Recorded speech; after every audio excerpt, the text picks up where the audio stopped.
Imagine that you are 9 months pregnant. Then suddenly, the contractions begin.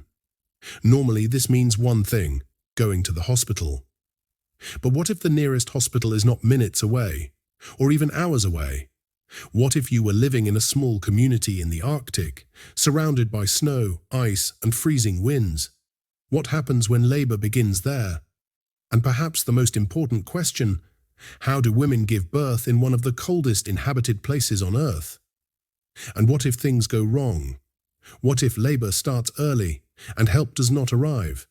Imagine a violent polar storm. The winds are howling. The snow fills the air. Visibility is almost gone. Planes cannot land. Boats cannot sail. And the nearest hospital is hundreds of kilometers away. What happens then? Not only this, there is also a question: what happens to a newborn in the deadly Arctic climate? The Arctic is home to many indigenous communities, including the Inuit. Some of them live in cities where modern services are available, and others live in remote settlements far from large hospitals. And this creates a problem that most people do not think about. Because children are not always born on time, a woman may feel completely normal one day and go into labor the next day. So what happens when that day comes?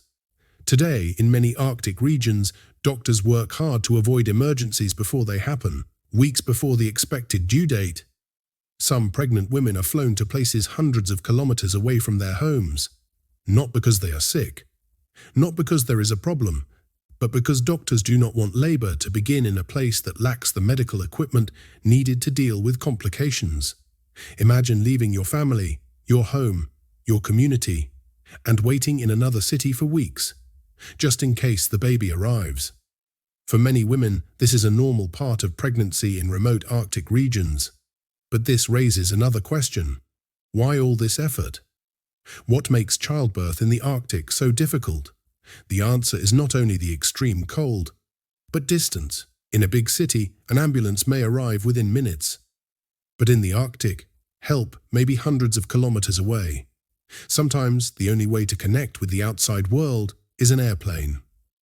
And airplanes cannot always fly. Snowstorms, strong winds, poor visibility, any of these factors can delay travel, which means if labor suddenly begins, there may be no quick way out. And for this exact reason, communities have developed ways to prepare long before the baby arrives. But what if things get worse? What if labor starts early and help does not arrive? Imagine a violent polar storm. Planes cannot land, boats cannot sail, and the nearest hospital is hundreds of kilometers away. What happens then? In these cases, the community must rely on local healthcare workers, midwives, or trained emergency response teams already in the area. Because waiting for outside help may not be an option. The baby is coming, whether the weather is suitable or not. And this is one of the reasons why Arctic communities place great importance on preparation. Not because emergencies happen every day, but because when they do, there may be no second chance. When a trained midwife or a local healthcare worker has to assist with the birth, the mother is moved to the warmest and safest place available, while those around focus on keeping her condition and the baby's condition stable. Every step is taken with extreme care, because outside help may take hours to arrive. In these moments, experience, preparation, and calm decision-making become extremely important. The baby cannot wait for the weather to improve. When labor begins, birth must happen wherever help is available. Let us assume the baby arrives safely. A new question appears almost immediately.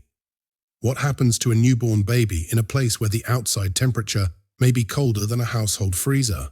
Because newborn babies are extremely sensitive to cold, their bodies lose heat much faster than adults. And in the Arctic, heat loss can become very dangerous very quickly. So how do families keep newborn babies safe? The solution begins within minutes after birth. The baby is carefully dried and wrapped. Warmth becomes the top priority. Not later, not after a few hours, but immediately, because every degree makes a difference. Homes, clinics, and medical facilities keep their environments warm. Layers of clothing are prepared in advance, and parents pay very close attention to keeping the baby's body temperature stable. But here is something many people overlook. In some Arctic communities, A newborn may spend much less time outdoors compared to children in warmer climates, not because of fear, but because protecting the baby from extreme conditions is simply obvious. In the first weeks and months, warmth is treated like food, a necessity, not a luxury. What about today? Have modern technology solved these problems? The answer is, partly. Technology helps. However, distance still affects how childbirth is managed, even in the 21st century. And perhaps this is the most fascinating part of this story, because most people, when they think about childbirth, they imagine nearby hospitals, nearby doctors, nearby help. But in some Arctic regions, pregnancy comes with challenges that most of us never think about.